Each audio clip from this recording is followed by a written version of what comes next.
promessa: tu és Pedro, fragmento de pedra, pedra pequena, mas eu sou Cristo, a rocha, e sobre esta pedra edificarei a minha igreja. A partir daquele instante ali, você vai ver que é a primeira vez que se cita o nome igreja no Novo Testamento. Então, a partir daquele momento ali, o processo da igreja já estava sendo estabelecido, através da pregação, através das curas, dos milagres. Você observa também que Jesus falou em Lucas capítulo 10, a partir do versículo 1 em diante, da grande comissão. O que seria essa grande comissão? Seria uma empreitada de fé, seria uma convocação que Jesus deu aos seus discípulos, para que eles viessem a pregar, a evangelizar, a orar, a repreender os espíritos malignos, toda sorte de mal, a entrar numa casa, numa aldeia, numa cidade e deixar a paz. Só que se essa cidade, essa casa, essa aldeia não viesse a receber essa paz, que ele sacudisse a poeira das suas capas, dos seus pés, e fosse adiante, seguisse adiante. Então você vai ver que Jesus dá algumas instruções. A primeira delas é ir de 2 em 2, ou seja, porque se um cair, o outro vai o levantar. A segunda instrução que Jesus dá aos discípulos é: não leve sobre as vossas vidas alforje, não leve ouro, não leve prata, não leve nada disso. Não que Jesus estava sendo contra que o ministério deles fosse abençoado, não que Jesus estava sendo contra que eles fossem prósperos ministerialmente falando, mas Jesus está dizendo: não é essa a intenção que vocês vão para fazer a obra. A intenção é ganhar, é discipular, é orar, é trazer as pessoas para o meu reino. E dali se inicia o processo chamado igreja. Aí passa-se os evangelhos, entra Atos dos Apóstolos, você conhece, Atos 2, capítulo 2, a partir do versículo 1, e o texto vai dizer que se cumprindo, ou seja, se estabelecendo este dia, o dia de Pentecostes, que era 50 dias após a Páscoa, referente à colheita, referente a tudo aquilo que se plantava, tudo aquilo que se era ordenado na questão de cereais, de plantação, na questão da semente, tudo que se plantava, separava-se essa oferta, separava esses cereais 50 dias após a Páscoa. Por isso que o nome já diz Pentecoste, que vem de 50 dias após. Se cumprindo isto, Jesus deixou uma promessa dizendo: ficai em Jerusalém, até que do alto sejais revestido de poder. Você conhece o texto, e vai desenrolando uma história. Eu vou correr para a gente ganhar tempo. Vai desenrolando aqui a mensagem de Atos dos Apóstolos, que Atos é um livro extremamente histórico. Alguns lances proféticos, algumas coisas acerca de profecias, dons espirituais, algumas coisas acerca da vida de Jesus, mas conta mais do nascimento da igreja. Jesus é o cabeça, e a igreja é o corpo, é a noiva. Os discípulos continuam evangelizando, continuam orando. Vem Pedro. Você conhece o texto, que Pedro prega um sermão profético, dizendo, falando acerca das maravilhas, e quantas almas? 3.000 almas se convertem ao Senhor, e a promessa novamente se repete sobre a igreja. Pedro, em Atos capítulo de número 2, a partir do versículo 39, referendando aquilo que Joel falou em Joel capítulo 2, a partir do versículo 28, Pedro diz: essa promessa, que promessa é essa? A promessa que Joel havia feito em Joel capítulo 2, a partir do versículo 28 em diante. Essa promessa de respeito a vós, aos vossos filhos, os que estão perto e os que estão longe, e todos quanto Deus o Senhor chamar. Cresce a igreja se expande, Judeia, Samaria, Galileia, aos confins da terra. Só que o crescimento da igreja, a expansão da igreja, trouxe algumas preocupações para o inferno, trouxe algumas dores de cabeça para o diabo. E sempre que uma igreja cresce, sempre que uma igreja se estabelece, há uma guerra no mundo espiritual. Sempre em algum vilarejo, em algum lugar, em alguma cidade, em algum terreno, em algum valado, em algum bairro, em algum país, em algum continente, onde se finca a bandeira do evangelho, fica tranquilo, o diabo vai se levantar, diabo vai fazer de tudo para tentar parar esta obra, porque até então, antes da igreja chegar nesse território, havia trevas. Antes da igreja chegar nesse território, havia demônios, havia espíritos de prostituição, havia espíritos malignos que dominavam aquela área, que amarrava, que manietava aquela área. Jesus disse isso na grande comissão. A partir do capítulo 10 de Lucas, ele vai dizer isso: eu vos dou poder para repreender os espíritos imundos, manietar um valente. Olha, eu procurei entender por que Jesus disse isso, sem antes dizer para eles pregar o evangelho. Porque primeiro prega-se o evangelho, correto?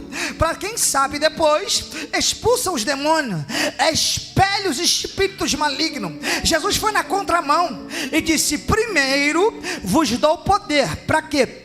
Para estabelecer o meu reino, para manietar o valente, para expulsar, para expelir os espíritos imundos. Me lembro aqui de ontem, pastor Edson, na autoridade do Espírito Santo de Deus, disse que Jesus está dando autoridade a esta igreja, ADEM, para expulsar os demônios, para sair, para repelir. Ou seja, eu não consigo entender aonde uma igreja é estabelecida, o demônio faz graça, o demônio dá risada, o demônio faz galhofada, o demônio dá gargalhada. Ou é ele, ou é a gente, ou é ele, ou é nós. Mas Jesus disse em Efésios capítulo 6, a partir do versículo 10, que a nossa luta, a nossa guerra, a nossa peleja não é contra carne e sangue. Não é contra mim que você tem que lutar, não é contra o pastor que você tem que pelejar, não é contra a pastora que você tem que guerrear. A guerra às vezes é injusta e é infiel. Atira-se, condena-se, bate, guerreia com as pessoas erradas.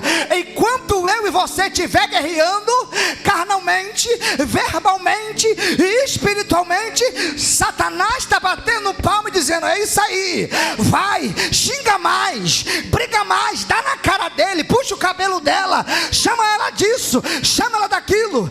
Enquanto eu e você estiver guerreando entre nós mesmos, Satanás está ganhando terreno. Mas Paulo vai dizer: não deis lugar ao diabo. Deixa eu interpretar esse versículo para você. Quando Paulo diz não deis lugar ao diabo, não está dizendo que a pessoa vai ficar endemoniada, incorporada, nada disso, não é isso. A palavra lugar no grego significa topos, topografia, ou seja, espaço, território, domínio. Quando Paulo diz não dê lugar ao diabo, Paulo está dizendo assim: não deixe ele dominar o teu espaço, não deixe ele dominar o teu território, não deixe ele dominar a tua casa, não deixe ele dominar o espaço aonde você está. É interessante que Jesus continua instruindo aos discípulos, Jesus continua orientando, dizendo: eu vos dou poder para pisar sobre serpentes e escorpiões e toda a força do mal, oh glória, e nada vos fará dano algum. Serpente é animal traiçoeiro, serpente é um animal ligado, serpente é um animal que se disfarça, serpente é um animal aparentemente manso, mas se tu der mole, se pisar na bola, ela vai te dar um bote, ela vai te pegar. Escorpião é um animal que na sua cauda tem um veneno. Não se aproxime, porque ele vai te picar e vai te envenenar. Quando Jesus disse assim: eu vos dou poder para pisar sobre serpentes e escorpiões, Jesus está dizendo assim: eu vos dou autoridade para expulsar os falsos, os mentirosos, os caluniadores, aqueles que dizem faça e estão camuflados.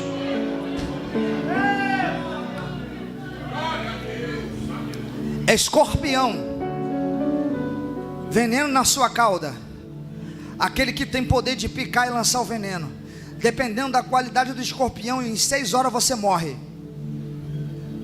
Jesus está dizendo assim: dou poder para repreender o veneno, dou poder para manietar o valente. A igreja cresce. Chega em Atos 9, você conhece o texto, lição de escola dominical, para quem gosta. Paulo a caminho de Damasco, perseguidor, enviava carta de afronta para perseguir a igreja. Já estou encerrando. O texto vai dizer que a caminho de Damasco, ele tem um encontro com Jesus, cai, fica cego, e o Senhor pergunta para ele: Saulo, Saulo, por que me persegues? Duro é para ti recalcitrar contra os meus agrilhões. Você conhece o texto? Deus levanta Ananias, vai a uma rua chamada à direita, ora por ele, ele fica cego durante 3 dias, e aí começa a se desenrolar o ministério na vida de Paulo. Só que você só vai ver Paulo aparecer em Atos 14. De Atos 9 para Atos 14 são 14 anos. Pastor, o que é isso? Não é porque eu fui chamado, não é porque eu fui escolhido, que automaticamente eu tenho que ser ungido. Existe um momento da espera.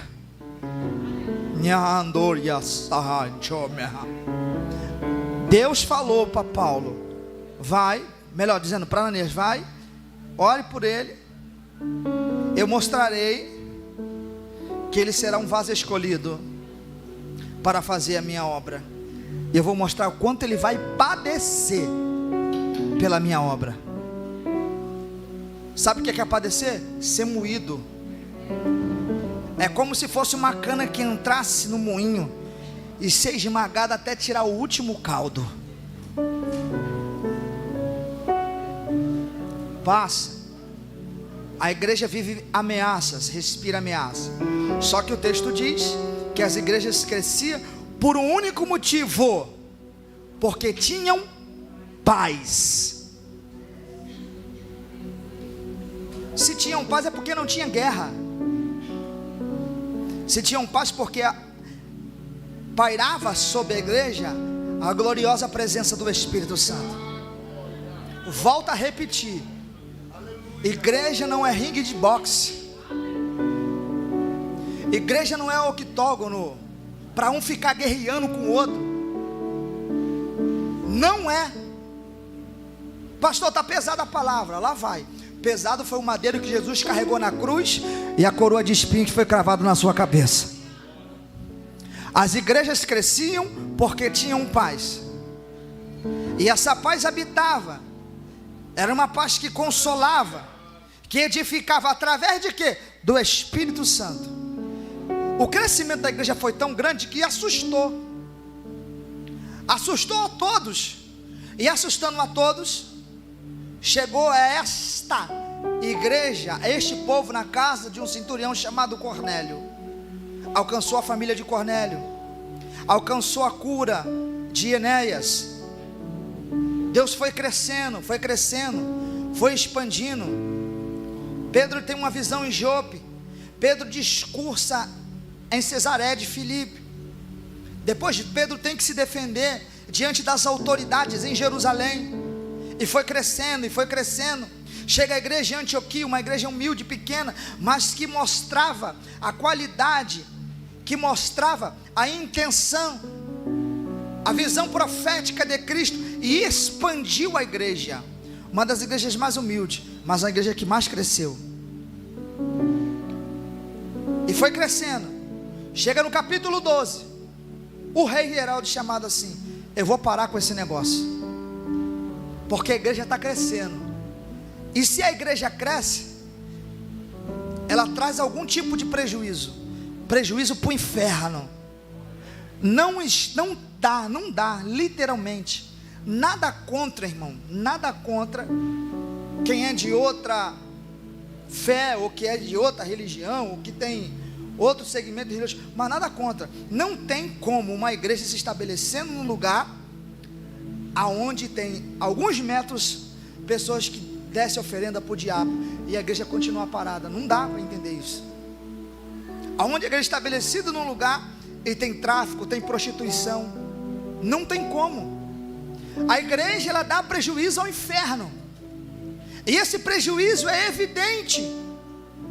Aonde o texto diz, eu encerro, prometo agora, o capítulo 12, do versículo de número 1, a partir daqui, porque até o capítulo 12, pastor Carlos, a igreja só havia recebido promessa,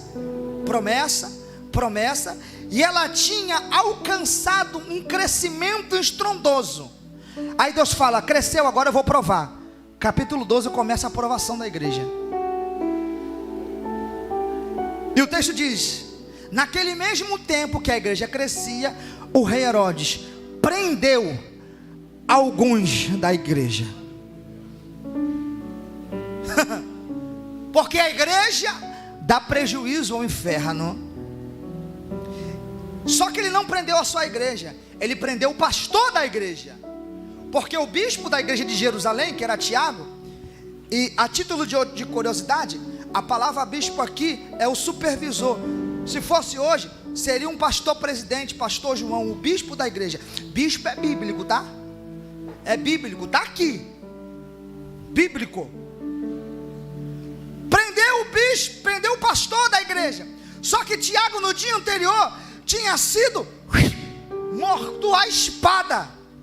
E a sentença de morte era esta: já matamos o pastor presidente da igreja de Jerusalém, degolamos ele à espada. Agora o pastorzinho chamado Pedro vai morrer hoje. Por quê? A igreja dava prejuízo. Diga comigo, a igreja, não, está fraco, diga, da igreja dá prejuízo para o inferno. Diga, a igreja dá prejuízo para o inferno. O bispo da igreja de Jerusalém já foi para o saco. E aí eles pensaram que a igreja ia se expandir, melhor dizendo, ia parar. Matou o pastor, presidente, Tiago, bispo da igreja. Estou sentindo a presença de Deus aqui. Vamos prender alguns e vamos acabar com o segundo. Quem era? Pedro. E o texto diz que agradava alguns judeus. Os judeus ficavam alegres com isso. Agora essa seita de igreja vai acabar. Essa seita de igreja vai acabar. Matou o pastor presidente, prendeu os obreiros, fechou a porta, acabou. Vamos acabar, Matola, vamos acabar com ele, acabou. Acabou a igreja. Só que eles prenderam Pedro em Roma, e em Jerusalém tinha alguns remanescentes, e esse alguns orava continuamente. Olha o texto. E a igreja fazia contínua oração.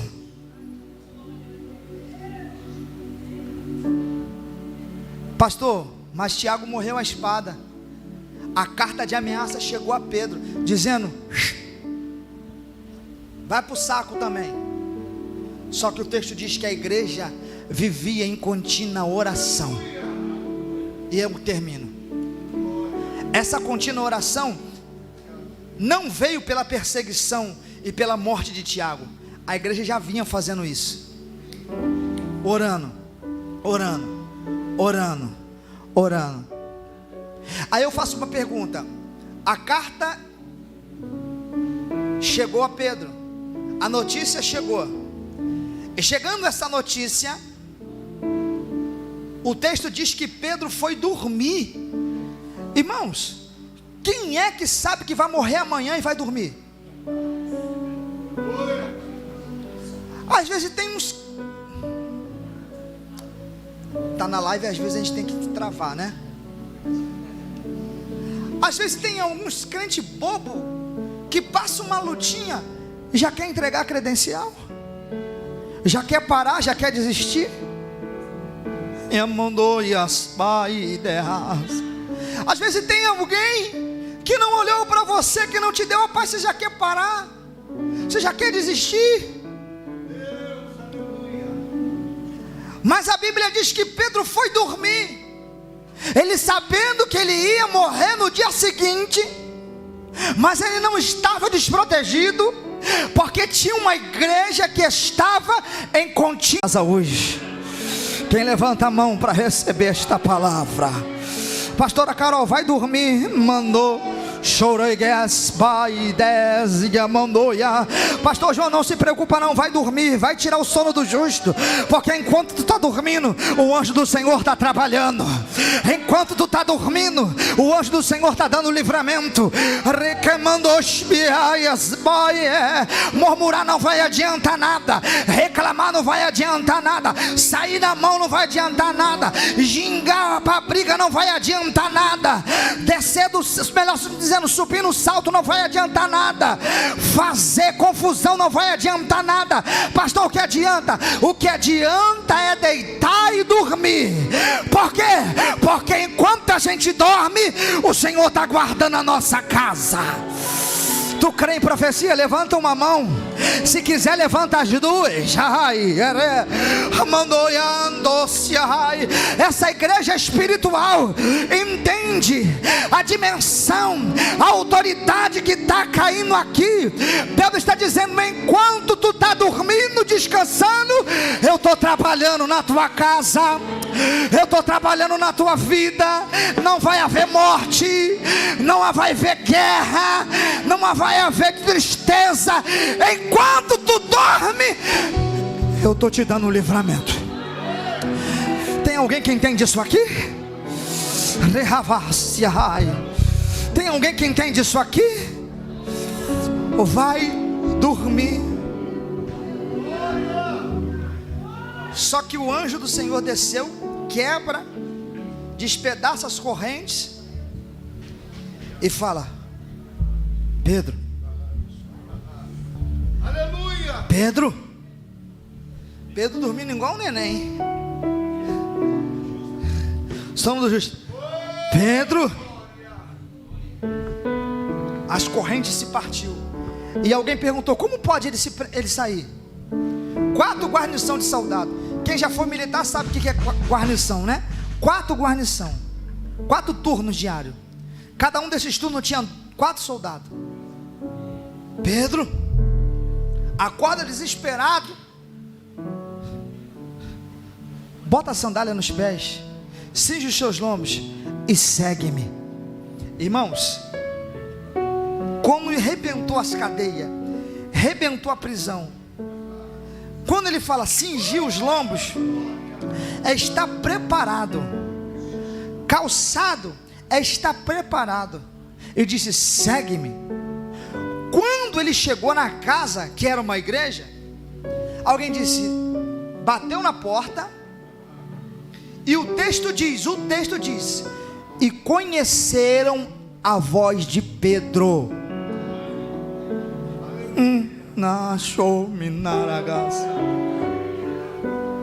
Conheceram a voz de Pedro. Quando conheceram a voz de Pedro, alguém lá dentro diz assim: não é Pedro não. Quando eu li isso aqui, eu falei: Senhor, o texto diz que ele bate na porta para abrir. A Bíblia diz que conheceram a voz de Pedro, só que teve uns que disseram: não é Pedro. O que o Espírito Santo falou no meu coração? Isso aqui é revelação.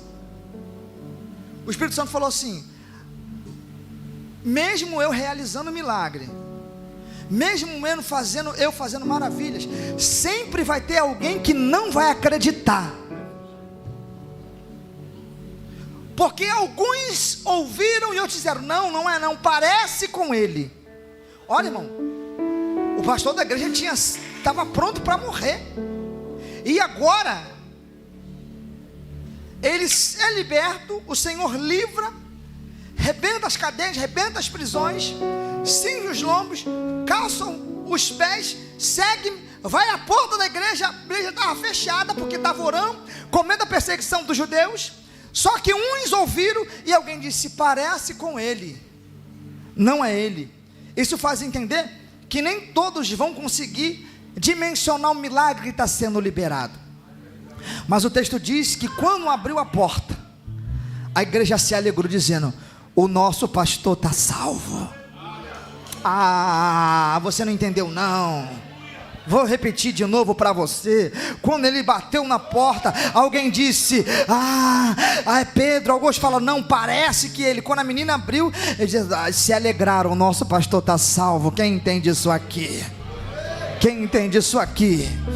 Deixa eu te dizer uma coisa: quando o inferno vem com artimanhas, com pelejas, com guerras para atacar, ele não começa daí de baixo não, ele começa daqui, porque sabe, se enfraquecer aqui, vai enfraquecer aí embaixo. Mas nesta manhã, e já devolvo o microfone a quem de direito, o Senhor está dizendo: eu estou fortalecendo a liderança desta igreja, eu estou fortalecendo o ministério desta igreja. O Senhor está dizendo: nada para uma igreja que ora, nada para uma igreja que ora. Pode prender, pode lançar no cárcere, pode editar leis e decretos, mas a igreja está firme na presença do Senhor. Você que acredita nesta palavra, levante as suas mãos o mais alto que tu puderes e glorifique e exalte, porque hoje tem livramento para mim e para você. Que o Espírito Santo fala melhor no teu coração. Eu agradeço a minha oportunidade em nome de Jesus.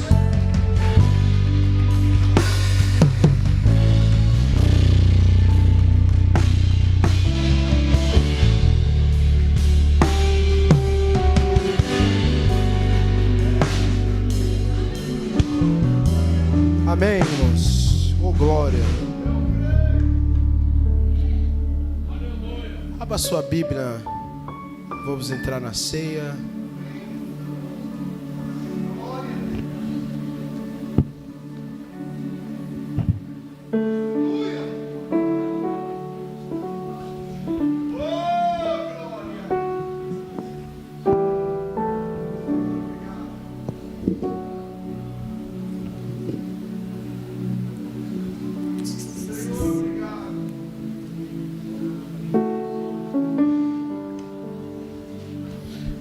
Coríntios capítulo 11, verso 23. Todos já acharam? Vamos colocar de pé.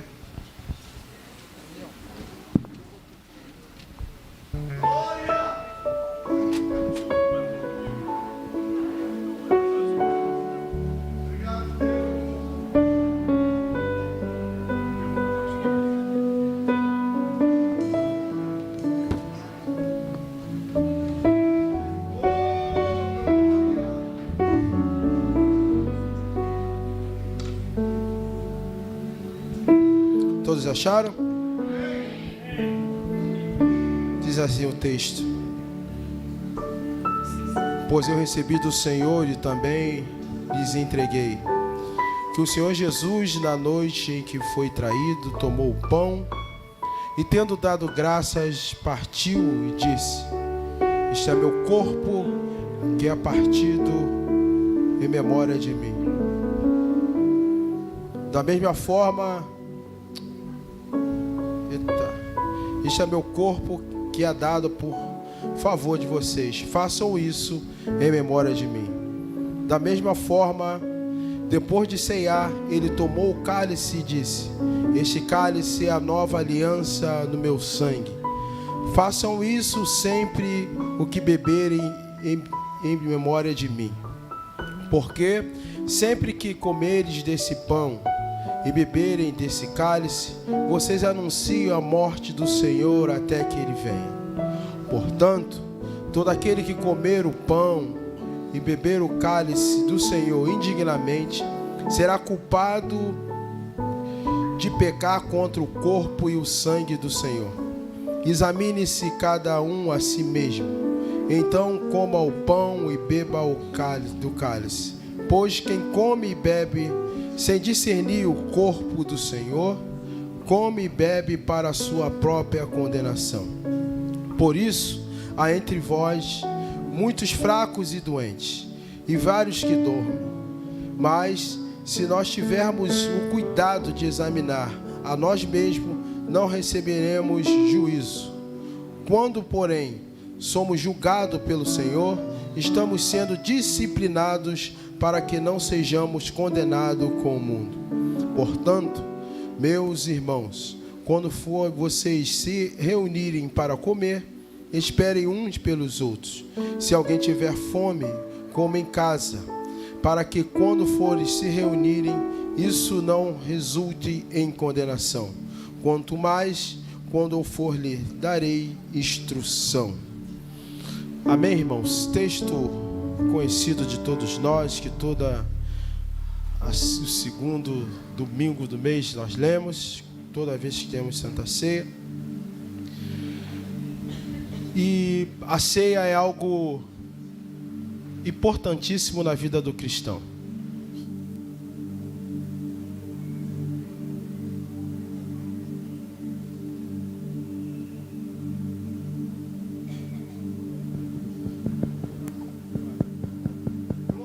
Alô. Eu já disse aqui